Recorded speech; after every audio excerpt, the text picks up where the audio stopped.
morning, I'm Nicky Campbell. Welcome to The Big Question. Today we're back at Brunel University, London, in Uxbridge to debate one very big question.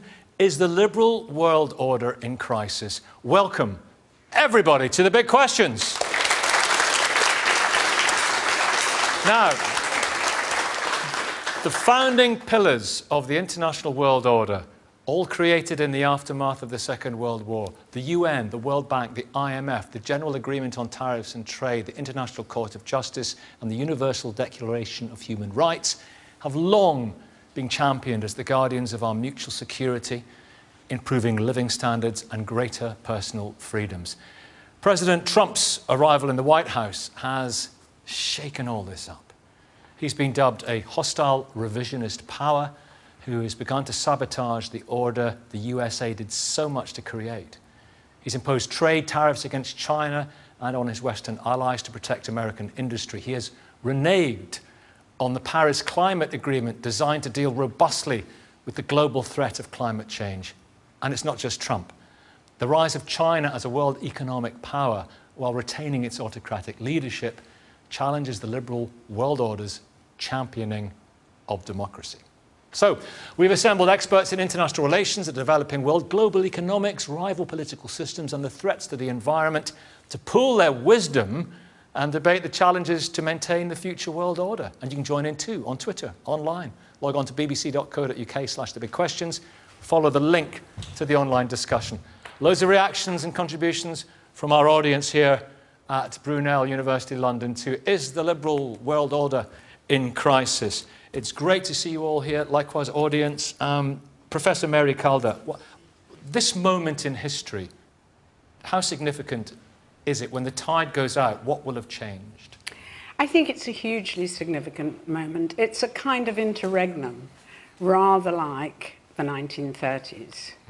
I think it's a moment when economic and social developments have outrun the ability of our political institutions to cope with them.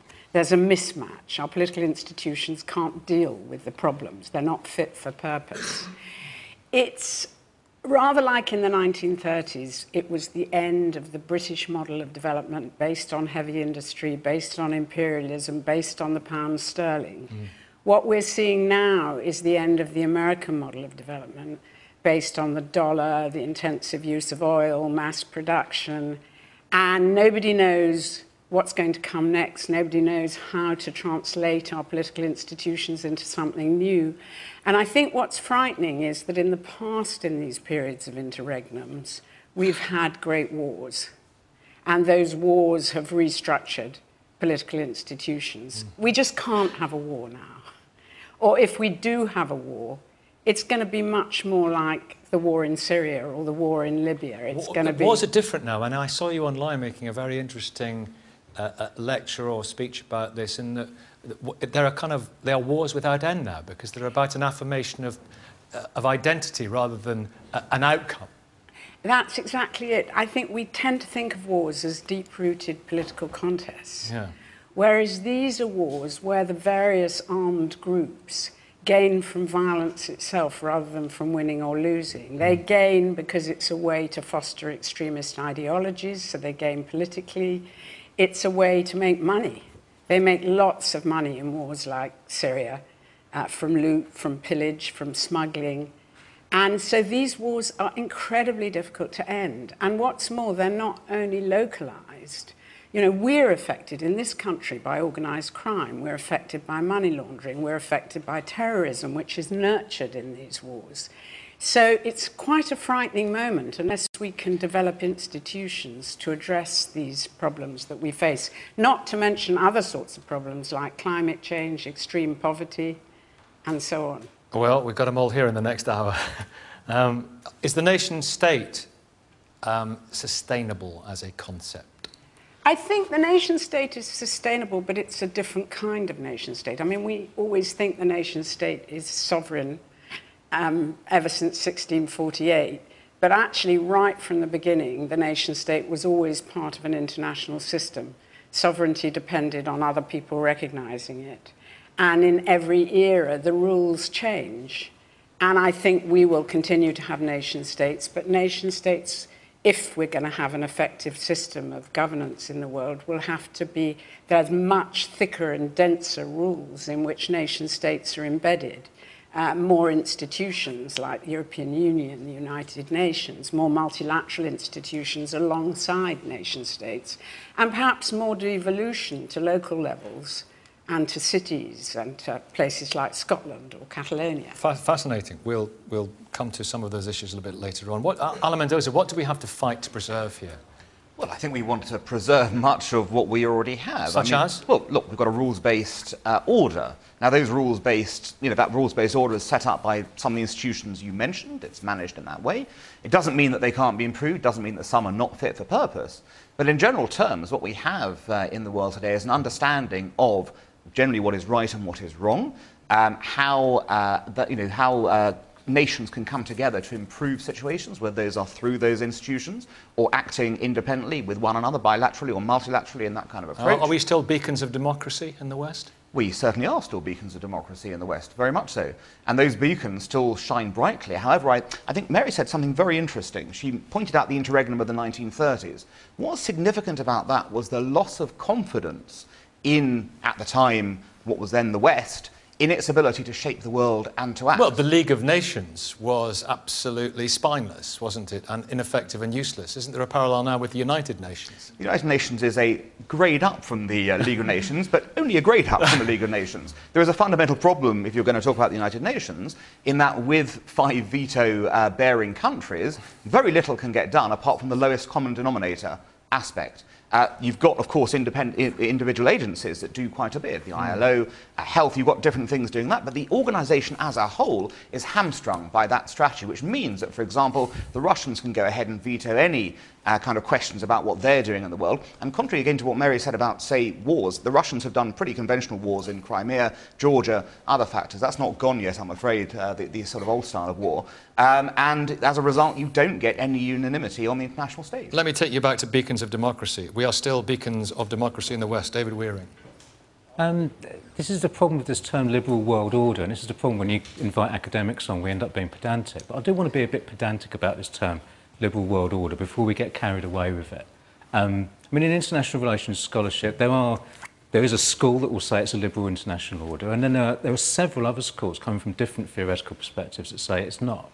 And what people from those various schools will say is that, look, power still matters a great deal. Like liberalism, we think of it being in terms of rights and democracy and the powerful not dictating terms to the weak, whereas in the world order we have today, and the world order, indeed, as it was born in the 1940s, is shot through with power relations. I mean, think of the states that started this international order in the 1940s. Britain, France and America primarily.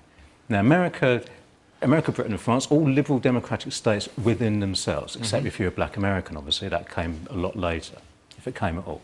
But in terms of their external relations, Britain and France were empires. Empires are not liberal by definition. An empire, by definition, is a system of violent coercion and exploitation.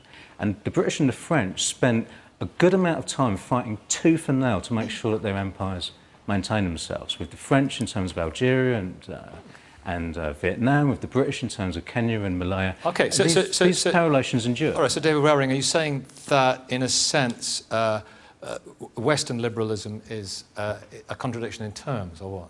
No, I'm saying the West does liberalism for itself, and then it's a bit more ambiguous when it comes to the way it treats the rest of the world. My specialism is in British foreign relations with regard to Saudi Arabia and the Gulf states. Yeah. Now, from 150 years, Britain has been supporting really, really viciously authoritarian regimes. And not just supporting as in, we'll shake their hand and be polite to them. We provide them with the means of repression. We provide them with the means of violence. Sophie, we've lost the moral high ground, haven't we?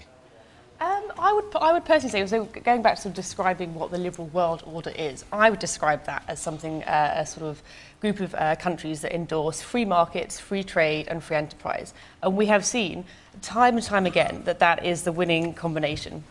China, until 1978, they were a planned economy. They are now a market-based economy. And since then, they've lifted 800 million people out of poverty. And that's due to free markets. So I think when we're discussing the liberal world order, we should sort of consider that as free markets, free enterprise and free trade. And that's successful. But there's actually, the World Bank's own data shows over the past 50 years, there has been a growth in inequality in terms of per capita income between the global north and the global south. And what we've actually seen with a lot of development models and with a lot of these organisations we've been talking about are structural adjustment programmes implemented in countries to force privatisation, to mean that trade union rights are curbed. And actually what we've seen in a lot of places, yes, has been growing economies, if you look at somewhere like India, for example, but you've also seen a huge growth in inequality. So this idea that the free market is somehow a silver bullet to dealing with our global problems actually is one of the causes of some of our great inequalities. And I think that really overlooked. We have to be quite careful when measuring inequality because it doesn't take into consideration, for example, in the UK, the stuff that we sort of give out for free, so free healthcare and free education. So I think inequality is sometimes very hard to measure. And to add another statistic, I was reading Hans Rosling's book last week, and it talks about the statistics showing world progress. And we don't talk enough about the progress that's been made. I think the killer statistic for me is that since 1998, we have halved the number of people living under the world's poorest. And that is an astonishing statistic. But interestingly also, a lot of these bodies also play around with the figures in terms of what is defined as poverty. So what you see is them moving the benchmark, and I can't remember exactly, but it's something like $1.90 a day. If you earn above that, then you are out of poverty, not classed as in extreme poverty. That is a huge indictment of how we're measuring these forms of global inequality. It used to be a lot more when the spread of communism was more rife, and now that's been held back and capitalism has been allowed to flourish. The amount of people in abject poverty has severely decreased. There's not really much argument If you about take the statistics of the post-communist countries, infant mortality has risen, life expectancy. I'm not defending communism by any means, but I think markets actually rely on regulation. You can't have markets without contract enforcement. You can't have markets without states and policing. And that regulation changes in different periods. The last 20 years has seen a belief in deregulation that despite the fact that we've grown economically in a dramatic way, we seem no longer to be able to afford for the National Health Service, we seem to be no longer to be able to afford schools, we seem to be able to know. Why is that when we're richer than ever before? The answer is because we've allowed deregulation, because lots of rich people can now move around the country, move around the world and escape taxation. Well, actually, if you think about the housing crisis that we have at the moment, a lot of that is actually due to too much regulation. So laws and regulations around housing are very, very strict. So that sort of decreases the supply of housing. Building council houses. Can I jump in here, Nikki? And Linda, good morning. Hello. Welcome. I was like a viewer there. It was absolutely fascinating. It was great. And I was going to ask you actually about the moral values, if you like, the Western values, the liberal values, the high. How can we possibly be on the high ground after, if we're going to trumpet international law? We've broken international law so often over the last few years. So isn't there a case of the end of the global order, the liberal world order, is actually a result of internal sabotage? We have discredited it ourselves. I think there's room for improvement. I think our ideals often exceed reality, but I think institutional change, as we've been describing, actually comes in waves. But Linda, illegal wars, exploitation of the environment, selling arms to appalling regimes. Yes, that's right. How can we say, look at us, this is the way to go? I think that in terms of democracy, respect for the rule of law, the norms of behavior that have actually led post-communist countries in Eastern and Central Europe to want to join the European Union, I think these are all the kinds of values that are imperfectly enforced, both at home and abroad. But I see history as moving. History doesn't repeat itself, but it rhymes. And so you'll get waves where you literally have institutions that are no longer working as they should. And we go through periods where we have that debate. So for instance, Mary mentioned the 1930s. That was the big ideological divide at that time with the rise of socialism competing for capitalism. And then after World War II, the battle was won by welfare state capitalism, as in we can't have capitalism as it was originally developed during the Industrial Revolution of the 18th century. We need to have a welfare state, the NHS. We need to look after people who lose their jobs. And then that went for a period and it was accepted. But remember, it wasn't until the Cold War ended at the end of the 1980s that communist regimes such as the former Soviet Union really lost the battle, as in even big communist countries like China adopted market-oriented reforms. So every few decades, you're going to have this, I think, big discussion about what doesn't work, what needs to change. And I think we are at one of those moments. I think we now have seen the limits of what this current system can do. It's done great things. It has improved economic growth, especially in developing Asia, a region which I think has benefited from market reforms. What about but China also having embraced capitalism very enthusiastically? And a form of colonialism, if you like, economic colonialism across the world. And some would say, you know, sucking resources out of countries. And, you know, is that, I mean, they are, how long till they are actually the absolute dominant force, the Chinese, on the planet? to me, Weeks? this, to me, this is actually one of the big debates the world is having. So I was recently in the Balkans, the Western Balkans, and I was also recently in East Africa.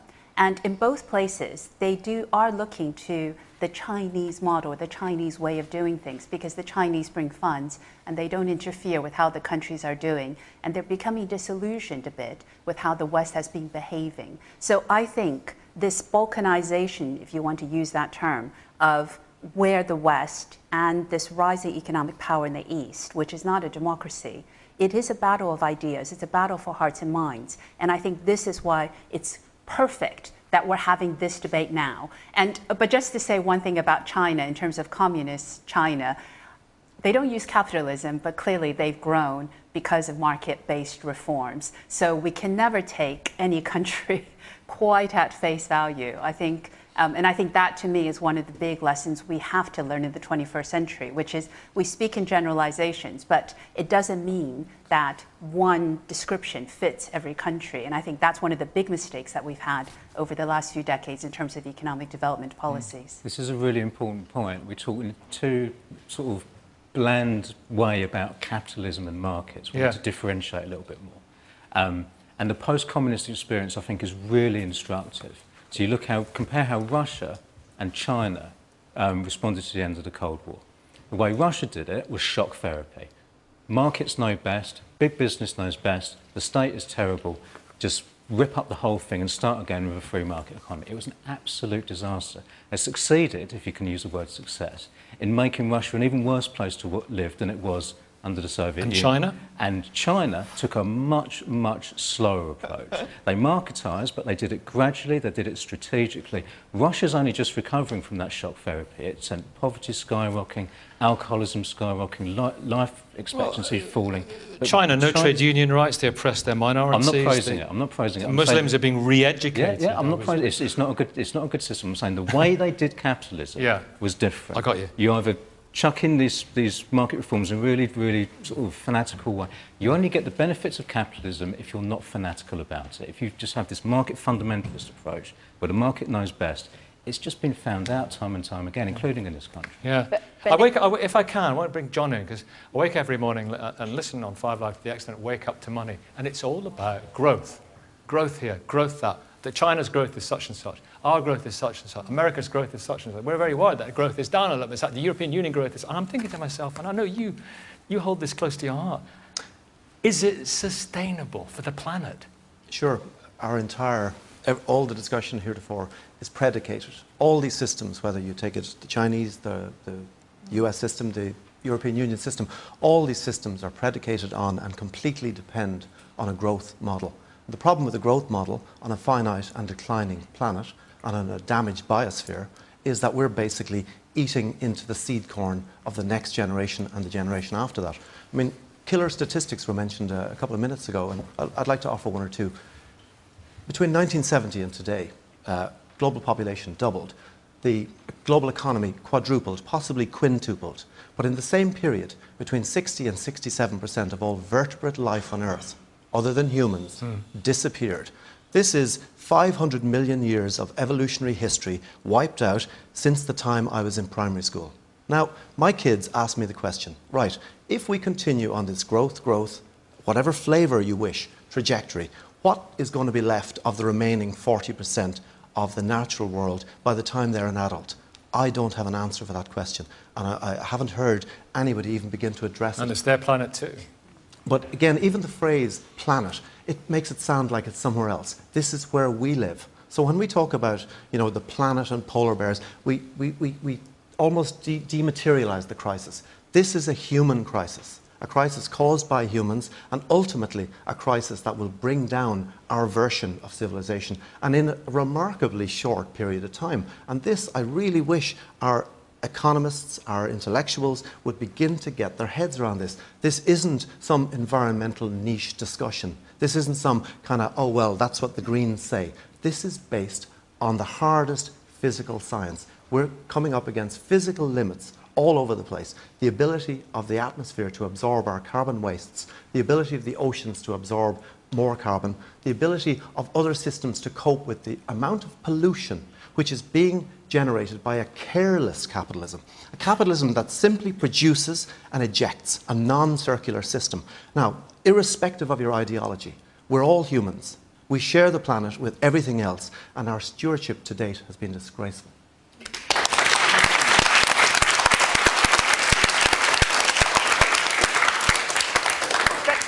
Should we leave it there? Can I just say one thing? I think the Audience environment point, yeah. is the answer to the economic problems too, actually. And I think we shouldn't just think we've got to give up in order to solve the problems of the environment. In fact, capitalism depends on ever-increasing productivity, but productivity has always been either capital saving or labour saving. What we need is resource saving productivity. Yes. And in fact, if we were to have a big program of investment in resource saving, in renewable energies, and in all the other things we need for the environment, it might also turn out to be the right solution. Necessity, the mother of ingenuity. Exactly, but Yeah, then yeah. we need appropriate institutions that will, for example, tax carbon and do massive investment. But in we're energy. greedy and we're selfish and we're self-centred. Well, I think that's the deep problem of the liberal world order at the moment, that it has turned from unselfishness to selfishness. We're all Isn't that the preoccupied. human condition rather than the liberal world order? No, it's not. No. David Waring. Human beings aren't just selfish creatures. We're No. not just Homo economicus. We just care about our own kind of You're right, I economic foment benefit. debate. I don't necessarily hold these opinions. I truck stuff was in, that a bit David. strong? Oh, you're looking at me. You were burning me out there with your stare. Yeah, carry on. Yeah, how dare you, Nick? No, it's human nature involves a lot of contradictory things. I think. You know, one of them is acquisitiveness, but there's also a sense of empathy for other people, a sense of empathy and care for future generations, for our kids and our grandchildren. For the natural world? Yeah, well, our kids and our grandchildren have got to live in that natural world. Their kids and grandchildren have got to live in that natural world. I think it's just wrong to think about human nature in terms of pure, narrow self-interest. But you're right, David, you're right. Our modern order is kind of based on that. That's what Thatcher was encouraging David, us you're to right. be like. But society has already shown in Western countries that it responds to things like that. And the things that have been mentioned today, I can't see why within our liberal democracies we wouldn't address that. For example, at the end of the... Hang on, let me finish my point. At the end of the 19th century, there was a lot of concern about poverty within Western societies, within what was happening because of capitalism, because of the factories, people's life expectancy, things like that. What happened? The development of the welfare state started to emerge. People recognised we couldn't just be looking at ourselves, we had to look at those less fortunate. As a result, almost every Western country over a period of time put together, within its liberal democracies, institutions that would cater for those who were less able to fend for themselves in those societies. So I don't believe we can necessarily say that we're going to fail again. I think actually the past shows we can succeed again if we choose to. Maya, pick up that thought in just a second. I promise to go to the audience. If you don't mind, I'll go to the... Imtiaz. Interestingly, I used to have a solar company about 5 years ago, and the only reason we were able to do what we were doing is because of the massive subsidies by generally Western countries into solar. So I think there is some leadership that the West is taking when it comes to solar. China now leads solar panel development, but that's because the West incubated all of that. So I wanted to just make the point that actually our morals do affect how the planet is developing, and actually we are the leaders in this space. Just coming back really quickly into the point about kind of freedoms and moral values.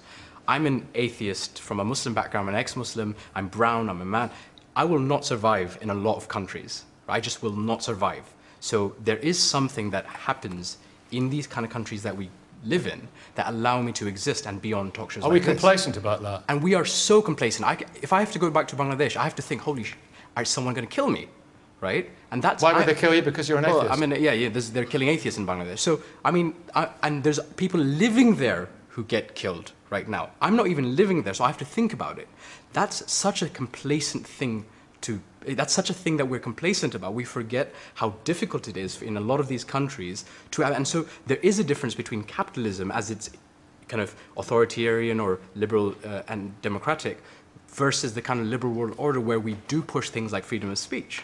And we need to be really aware of that, because otherwise we're going to keep hating on what's come out by fluke, I would say, in many ways, from these countries, and has been pushed out. But actually it's a good thing, and we can't forget that.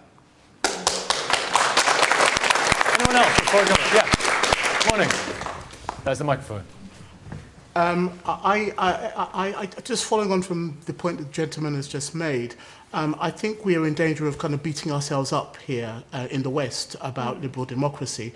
I'm a little bit schizoid when it comes to liberal democracy, because I don't particularly like the economic model that liberal democracy offers us, the free markets, and let everyone go to the wall if they're not strong enough to survive in the free markets, and the lack of intervention and welfare support.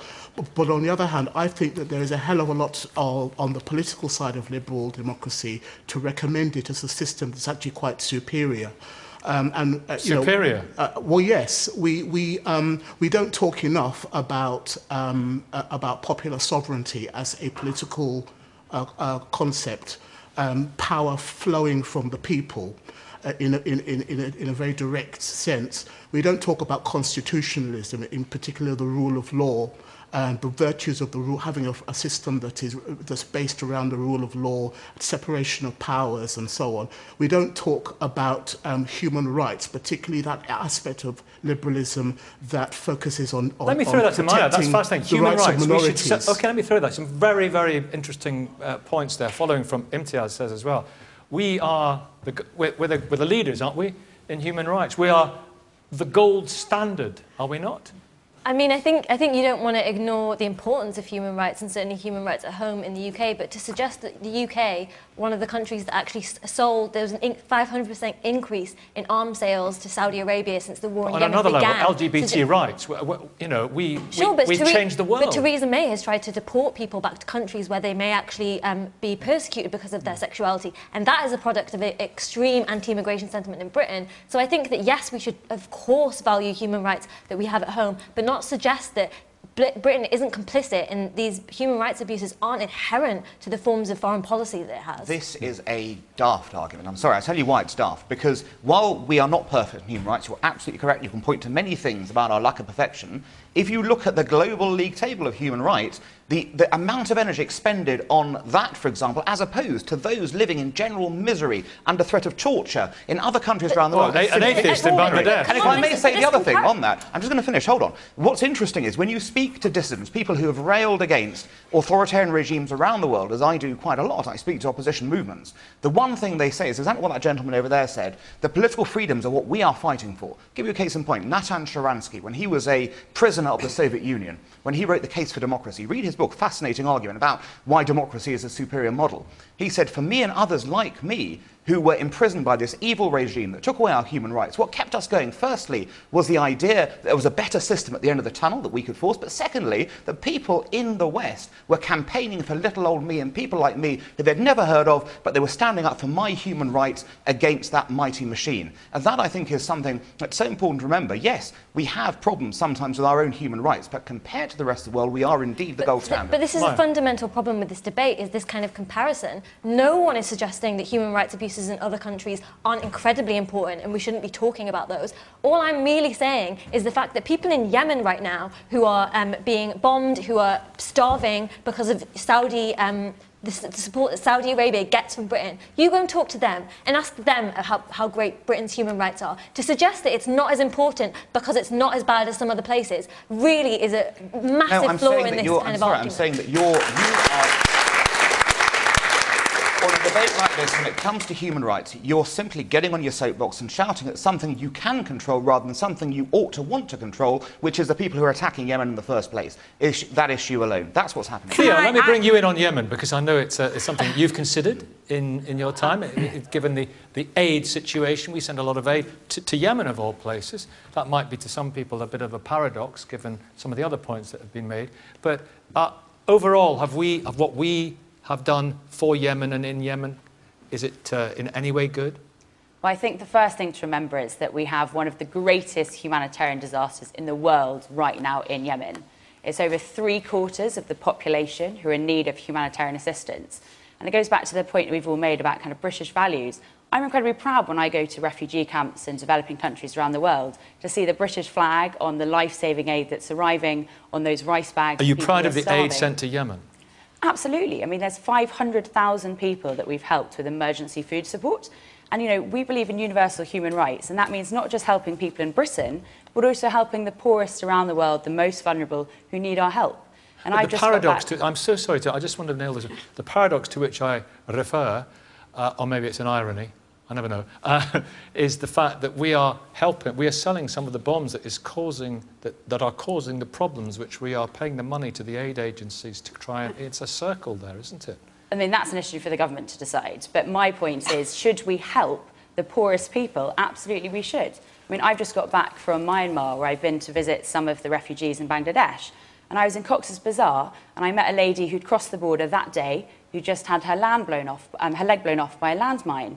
And we've met people who are literally sitting in the mud. They don't have water, they don't have shelter, they don't have food, they're in urgent need of medical attention. You wouldn't walk past somebody on the side of the road who needed your help. If your neighbour's house was burning down, you would go and help them. That is what we do when we have the resources to help others, and we should continue to do so. But we're selling arms as well. Yeah, this is... But it doesn't go back to a fundamental point, which is... That's the point I try to crack-handedly try to make. Yeah. David Waring, do you want to pick up on that point? I mean, this is really self-congratulatory. I mean, Britain's relationship with Saudi Arabia is my area. This is what I did my doctorate on. You look at what's happening there. You've got a civil war in which the Saudis intervened at the head of an Arab coalition in March 2015. Aid agency after aid agency, human rights group after human rights group, Amnesty International, Human Rights Watch, Save the Children, Oxfam, panel of experts reporting to the UN Security Council, all say the same thing. The Saudis are conducting a widespread and systematic campaign indiscriminately hitting civilian targets, hitting schools, hitting hospitals, hitting refugee camps, again and again and again. Some agencies have described double tap strikes, which is when you hit the target, you wait till the first responders come, and then you hit it again. Now, Britain's role in this is major because half the Saudi Air Force is British-made military jets. And we don't just sell them the jets and say, right, enjoy those jets, see you later. We continue to provide bombs, continue to provide components, maintenance, training, logistical and technical support. Philip Hammond, who was the Foreign Secretary when this war started, he said, we will support the Saudis in every practical way short of engaging in combat. And that war, that bombing and that blockade have created what the UN now called the world's worst humanitarian catastrophe. But the institutions of the UN were unable to stop it. The institutions of the UN were actually misused by the British and their allies to legitimise it. So what the British did on the Security Council was say, we will give the pen for this UN resolution that's going to legitimate this war to you, the Gulf states. You write the resolution you want, we'll pass it, so will the Americans, so will the French. And then after that, every time you grill a British minister, he says, well, of course, the Saudis are fighting under UN Security Council resolution. So gloss the fact that they're committing war crimes, they're committing violations of international humanitarian law, they've got a UN Security Council resolution, which we basically gave them. To talk then about, we gave them aid, we've helped the Saudis create a humanitarian... But I'm sorry, would you not want to help those people? I don't want us to be involved in their mass murder. Yeah, but my point is... That's more important than whether or not we give them aid afterwards. We live in Britain. We are extremely lucky that we have opportunity, we can go get a job, we have the National Health Service, we have basic shelter, we have food, we have water. I mean, think about this morning, coming to this debate. I was able to turn the lights on this morning. I was able to get in a car and drive to the studio. I was able to have food for breakfast. I have a job to go to. These are things that lots of people around the world are not able to have. Including Yemen, thanks to us. And it goes back to the core point about this debate, though, is that Britain can be a force for good. When I go to countries in Africa, for example, they say Britain is a global leader in development, and actually we're helping them with building their infrastructure, with providing education, with providing life-saving support. I mean, give you a statistic. Every minute, we are vaccinating 80 children against polio. And we're on the verge of eradicating that disease from the entire world. It's only now left in 3 countries, Nigeria, Afghanistan and Pakistan. We're on the verge of literally eradicating a disease due to British life-saving support and expertise. There's a big problem with this whole development and aid debate, actually, because it treats poverty in the global south as if it is natural. It is not. It is a product of a long history of colonialism and currently forms of imperialism that operate around the globe.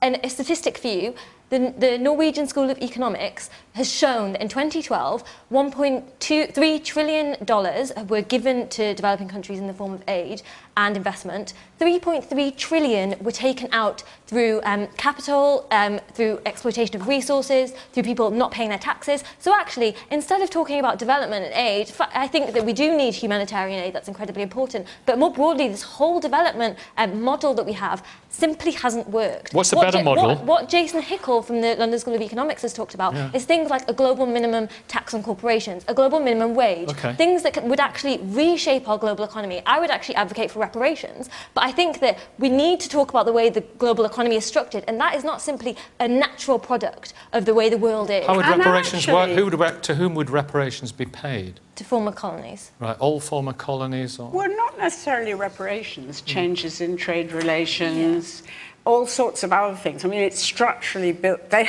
get a bad deal, most countries. And what I think is striking is that we've seen a massive increase in humanitarian aid over the last 2 decades, which is a sign of the failure of development aid. It's actually been associated with the rise of liberalisation, of things like structural adjustment. We've had to have humanitarian aid to mop up the consequences of some of these policies. And just one other thing I wanted to say, because Alan was talking about supporting human rights groups. I've spent my life supporting human rights groups in different parts of the world.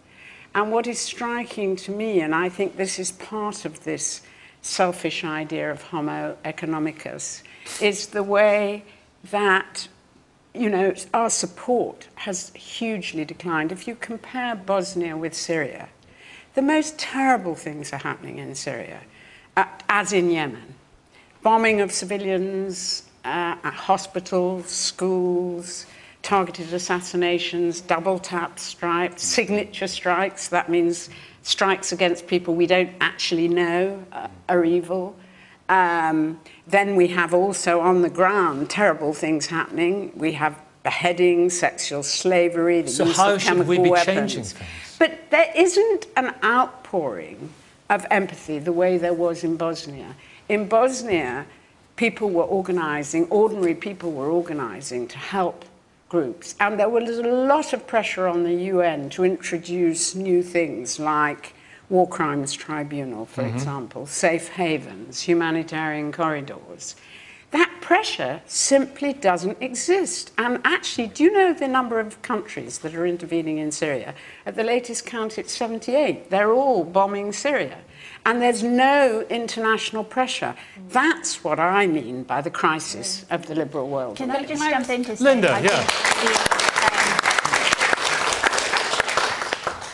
what do we do about it? Yeah, I think this is where this debate around values, around institutions, human rights, need to be had, because we know that, as Mary has said, the institutions that were set up, and you described it at the beginning of this program, were set up after World War II by essentially the victors of World War II. And so you have to, I think, look at that and say, in what respects, in terms of economic policy, my area, that's no longer, hasn't really worked. And I think there's a lot of evidence that economic policy needs to be much better tailored to developing countries and to not impose what worked in the West onto those countries. I think it's a lesson that we've learned over the last few years.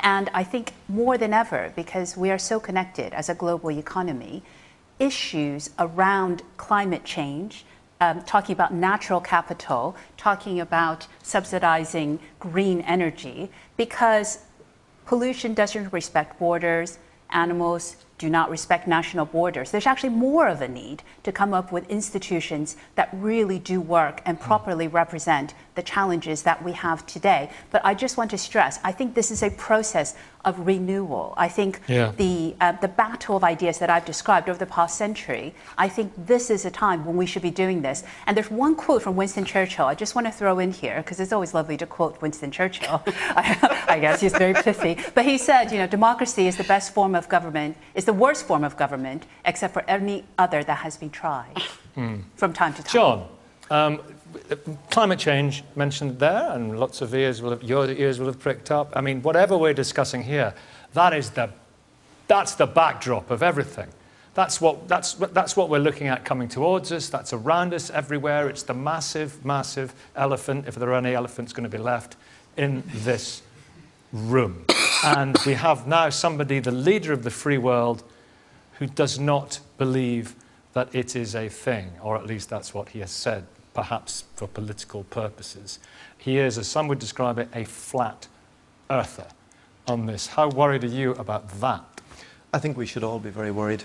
This week, for example, it was revealed that NASA, their ability to actually assess carbon dioxide, to measure it using satellite systems, that has now been defunded. So essentially what the US administration is doing is tearing out the eyes of its own scientific community and saying there's a problem over here, but if we stop recording this problem, we're going to make that problem go away. Now, if your 5-year-old came up with a solution like that, you'd give them a reprimand. And this is what our politicians, and particularly, unfortunately, the Republican Party, has now become a global outlier of extremism, of neoconservative extremism, quite unique almost anywhere in the world, where normal... A lot of people in the Republican Party in the USA are extremely worried about the Republican Party. Well, unfortunately, a lot of those people are not in the Senate. Yeah.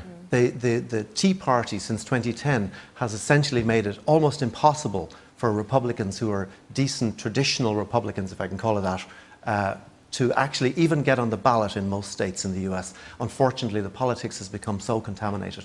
And on that, I think as well, just to loop back briefly to the discussion on democracy and our values and their values.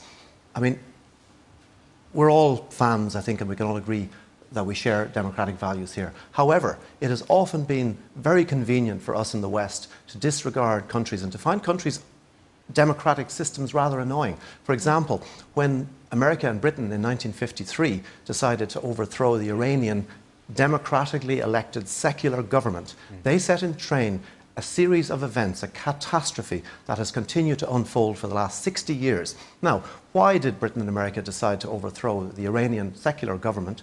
They did that because they prefer dealing with dictators, because dictators can shut down trade unions, it's much easier to buy your oil from dictators. And as long as we continue, we in the West are transferring trillions of dollars a year to buy oil, destroying our climate, from dictators, that's a system that can't continue. Anyone? I'm throwing it over here, then I'll throw it to the audience. Sophie, you were selling us the virtues, the positives of the free market earlier on. We've heard about all these problems. Is the free market going to save us? Well, I think, you know, the point of the climate was brought up previously, and I think that is a very important point, and I think in the UK we're certainly doing as much as we can. Gove is sort of leading this big campaign on the environment at the moment, and he's, you know that's being received really, really well. So I think in terms of the climate, I think people are adjusting to that, and they are, you know, they're acting accordingly. but I they're think not. there's confidence, but there's also a confidence issue. It comes back to what I said at the start about the 1930s and the lack of confidence in the West that allowed others to overturn systems and to come in and give radical solutions. I think we have a crisis of confidence among our political leaderships about their ability to get things done. I think it's interesting, you highlighted Michael Gove just now. On the environment, he's making big steps. Maybe not big enough, but they are big steps compared to what you've seen in the past. He's got the confidence, clearly, to put them through. And I'll argue again on Mary's point. She's absolutely right. In the 1990s, you saw all this approach to human rights, a very sort of prominent, we must make it a centrepiece of what we were doing. The reason we were so confident was we'd just won the Cold War. We'd won the Cold War, it looked like the future was going to be our kind of future, and we wanted to campaign for that. What then happened on this issue was that the Iraq War occurred, and we all know the hangover, the spillover of the Iraq War has been that nobody feels able to advocate any kind of interventionism of any sort because it's all sort of thrown into the Iraq handle. As a result, human rights become secondary because everyone goes Iraq, Iraq, So the Iraq. UN is redundant, as they use that phrase. It's not fit for purpose anymore. Well, as I said earlier, the individual agencies do very good work, but on a sort of international level, it has huge problems because it cannot do more than the lowest common denominator. So what do we need to put in its I place? think we need to keep coming back to this climate issue, actually, because someone who's very confident is Justin Trudeau, who has very recently announced that he wants to nationalise an oil pipeline in Canada. That has huge implications for climate and for what we're going to do in terms of... John, why do you think public officials are any more decent people than the people that run private companies? This is something that gets thrown up quite a lot. People say, all this, profit incentive, private sector, are really bad. But why are those people any different to the state? But I don't think it is necessarily about the individuals. The point is when you are so obsessed with profit and ensuring you are able to get oil or get the non-renewable energy sources. And by the way, the Conservative government actually slashed subsidies for the renewable sector, which is really damaging. When you are chasing profit and that is the bottom line, people's lives cease to matter as much as they should. And I think that is what is happening in Canada with Justin Trudeau, who is the poster boy of liberalism. So I think that is incredibly serious for the planet. And the people who are going to suffer the most right now are the people in the global south, the people with the least amount of voice in this. Can I pick on something? We've talked a lot about leadership and institutions like United Nations. And just to give you an example, this week we've had this outbreak in the Democratic Republic of the Congo for the Ebola virus. And we've talked about, climate doesn't respect borders. Well, neither does diseases or pandemics. It's very easy, something like Zika or Ebola, to come here to the UK. And so when I look at things like the Department for International Development this week, sending over people who can track that virus in the DRC and to help prevent it spreading to other countries. I mean, look at Sierra Leone. I went there recently to meet with some of the Ebola-affected communities. I met a small girl aged 10 years old who had lost 32 members of her village and her close family. Can you imagine? That's like one person left in this audience. And that is what we have as a situation. So I think it's in our national interest that we actually are providing financial support to these things, but also it's providing support in the developing countries. So it's a win for both them and for us. OK, thank you, Thea. We've got a couple of points in the audience. Make them quick. I want to move on to our last section, which is going to be about the impact in this country, in the United Kingdom. I'm sorry I didn't come to you earlier on when you had your you. OK, it seems to me that we love to pat ourselves on the shoulder in Britain to say, yeah, we're fabulous. We are fabulous. But in terms of doing real leadership, being real leaders, we have nothing. We send aid out with UN, and then we're good. We're helping the world. No, that's nothing. Because if we're supplying arms to the same people, to the same countries that are being destroyed, a little bit of aid is nothing. It's nothing. We're not leaders. We're great here, but we're doing nothing for the rest of the world. Anyone else along there? There was another hand. Yes, in the white jacket. Yeah. I listen to media quite a bit, and people refer to regimes. They do. I would like to know when a country has a government, but it's still a regime. Regimes are the ones we don't like. That's a regime. That is exactly it. And the ones we don't like are the ones that don't agree with us. Yeah, that's right. So this has got to be stopped, I think. No point referring to them as regimes. Regime. That's right. Regimist. Yeah. Are they good countries? Yeah. Would the front panel like to go name a country and tell me whether it's a regime or a government? Is it the Irish regime at the moment? I'd like to think we have a government. What about these islands? I mean, how do you look at it from the Irish perspective? What's happening in the United Kingdom at the moment? And how the United Kingdom, we, inverted commas, how we see ourselves? I can't think of anybody in Ireland, north or south, who's anything other than really disturbed and depressed by Brexit. There's lots of people who supported Brexit, particularly in the north, Well, weren't there? there was a survey done last week in Northern Ireland, and almost 70%, right across the sectarian divide, almost 70% of people in Northern Ireland regret Brexit. There was also a pro-Remain majority for the actual referendum. So despite the presence of the DUP propping up the Tories in London, most people in Northern Ireland recognise the huge benefit to Ireland since 1998 of the removal of the physical border between the two parts of the island. Okay. There's been an economic benefit. All right, let me just move along quickly, because you've raised that. David Waring, why did people in this country vote for Brexit? Oh, that's a nice, simple question, isn't it? Give us a nice, simple, short, concise answer that we can bite on. Why? I think we can differentiate between the public who responded to the referendum, went out and voted, or two-thirds of them did, and the people at the top who were driving it, the kind of right-wing politicians who were driving it. Or like the government that applied a lot of money into the Remain campaign, those right-wing people. No, the right-wing people who fought from the Leave side. There were right-wing people who fought from the Leave side. But public money, a lot of public money went on, and the government at the time, David Cameron was a Remainer. So I think that's something that should be taken into consideration. You sort of skimmed over that a little bit there. Yeah, sure, okay.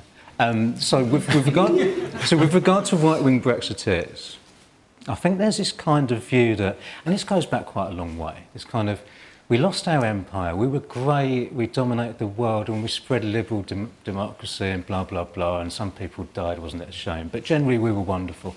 And then we declined, and we had to join Europe, and we had to, accommodate ourselves with the French and the Germans and all the rest of it. And wouldn't it be great if we could break ourselves off from that and rediscover those past glories? It's a kind of a late middle-age crisis, but for a country rather than a late middle-aged man, perhaps. And I think that's what was driving it to a large extent, and particularly on economics. What drove it in terms of the voters? Why did the voters think that they wanted it? I think it's a really complex question. I would say that one thing we've got wrong about it is that we've continued to think about the epitome of the Brexit voter as being the person who is quote-unquote left behind by globalisation and who is a working-class voter. They feel they're left behind. Right, OK, so that's the cliche, right? Well, I've spoken to people from the steelworks that have closed down, Redcar, whose life was destroyed and thought it's bad and it can't get any worse. Those people should not be disparaged, how they feel. No, I'm saying that. Saying that's the epitome of the Brexit voter is just factually incorrect, right? So you can find, anecdotally, people who fit that description. Equally, you can find working class people in Haringey, Lambeth, Glasgow, in Manchester, all these other places which were also quote-unquote left behind by globalisation, places which did really badly from the Thatcher era onwards, and they voted Remain. And then you can go to the home counties of London, round about here, you can go to Kent, where I'm from, and you'll find tons and tons of middle-class, affluent people, Telegraph readers, Mail readers who voted Leave. So it's much more complex than about class. Class kind of maps onto the vote a little bit, not that much. I think it's about English nationalism. So lots and that's what the evidence seems to suggest. You can find places in England that have exactly the same socio-economic structure as places in Scotland, and in Scotland they voted Remain, and in England they voted Leave. But I think there's a more important point, which is if we care about the liberal world order, I think in 20 years' time we will look back on Brexit, if it actually goes ahead, as the height.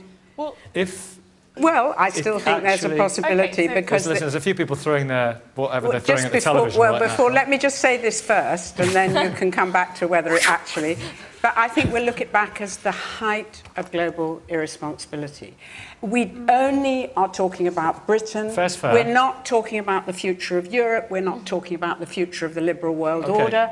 And if we care about the liberal world order, our influence inside the European Union is so much greater than it is outside the So is there some form of suicide, Alan Mendoza, when we're talking about globalisation, the brand new world order, the new challenges? Suicide. But I think there's a point before this whole Brexit debate. We don't want to have yet another Brexit debate. There have been so many. But it does fall into the context of the world. But this is why I want to bring it up. On the liberal world order. But it comes down to, essentially, the failure of the European Union and those who supported the European Union and its value and everything in that way to make a case conducive for the European Union to the people of this country. And it's happening in other places. Look at the mess in Italy. How can you have an election? Is the European Union? It's the Council of Ministers in a country and the in European... Europe where a majority of people vote a certain way, and the president with a stroke of his pen says you can't have that government, basically because he's worried about the anti-Euro guy who's going to be the finance minister. I mean, this is extraordinary. If the European Union and those who support it in each country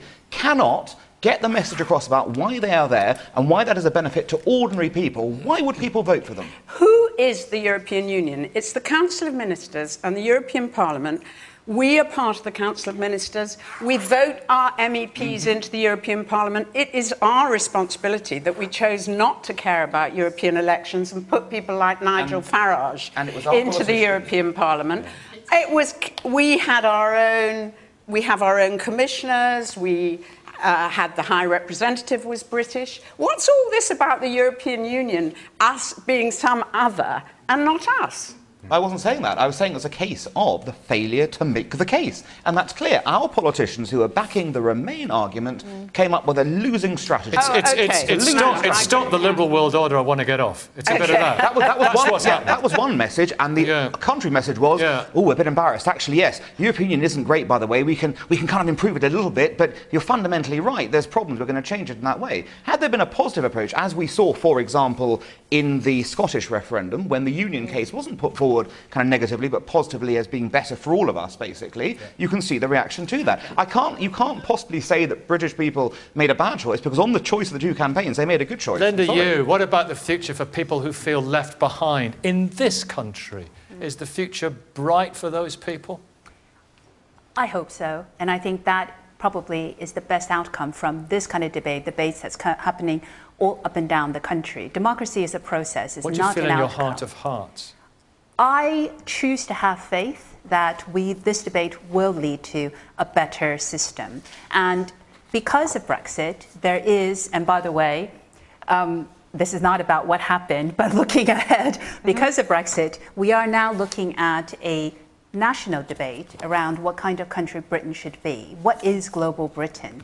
I don't think there's a clear answer to that. And I think this is where the opportunity lies to say what Britain's system should be for its own people, and where technology or globalization or any of the economic policies, and a lot of them haven't worked for a lot of people. That's where it needs to be revised. Linda, and then I think guess it will be so difficult to have a progressive Britain outside the European Union, actually. So how progressive are the very high tariffs that the EU place on developing countries in Africa when they're trying to sell us goods? They're not progressive, but so we have lots of unprogressive policies, and we contribute to regulation. Of course the EU has pursued neoliberal policies that we don't like. Neoliberal policies aren't tariffs. Tariffs aren't neoliberal. But you don't We're like anti-tariff. Lots of people watching do like them. Just to... But I'm talking about the tariffs that the EU have imposed on developing countries. They're not neoliberal. But who is the EU? I keep saying we were part of it. We were part of the EU. The real issue is that the EU does have a lot of progressive policies on things like climate change, digital democracy, Ireland. It's the biggest aid giver in the world. It's a huge economic power. Our ability to influence the European Union is enormous in terms of the liberal world order. And my fear is that if we're outside the European Union, we will become a kind of safe What about the haven future for the planet, finally? I'm going to give you 15 seconds. Do you have any optimism at all about where we're going to be, John, in 40 years? I think 50 years ago we saw the first ever photograph taken from space of the Earth. That was 1968. That gave rise to the environmental movement. It made great progress. It has faltered. We need a multilateral global response, and failing that, we're in big trouble. Yeah. Thanks for watching.